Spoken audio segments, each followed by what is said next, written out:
মুক্তজলা শাখার পক্ষ থেকে, আমার ব্যক্তিগত পক্ষ থেকে সংগ্রামী অভিনন্দন, রক্তিম শুভেচ্ছা। বন্ধুরা আমার, শীতকাল এখনো আসে নাই, গরম থাকতেছে, সক্রিয় নেতৃবৃন্দর কাছে গরম লাগতেছে, সবার কাছে গরম লাগতেছে। বক্তব্য দিয়ে সময় নষ্ট করে আমাদের সক্রিয় নেতৃবৃন্দ সহ সবাইকে কষ্ট দেওয়ার কোনো অবকাশ নেই। শুধু একটি কথা বলবো, আপনারা দেখেছেন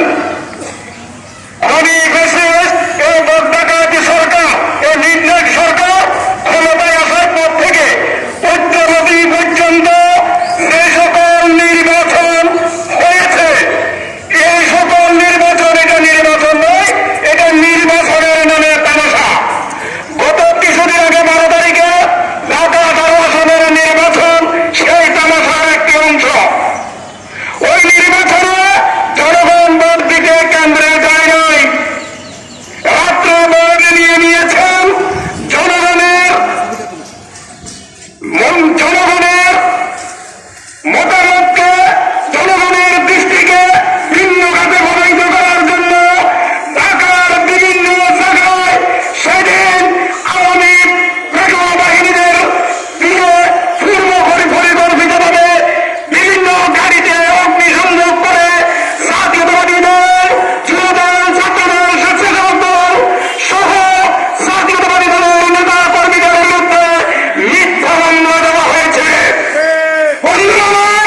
আমরা বলতে চাই, মামলা, হামলা, নির্যাতন করে, মিথ্যা মামলা দায়ের করে, গায়েবী মামলা দিয়ে এই খুনি ফ্যাসিস্ট স্বৈরাচারী শেখ হাসিনা আর বেশি দিন টিকে থাকতে পারবে না।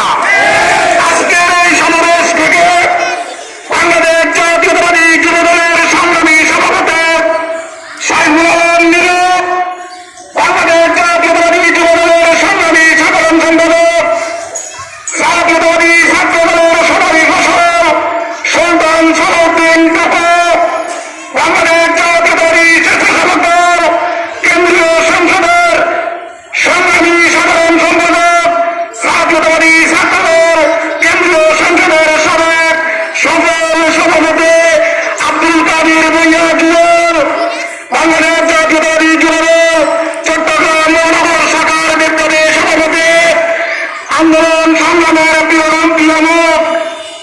জনাব মোশাররফ হোসেন দীপ্তি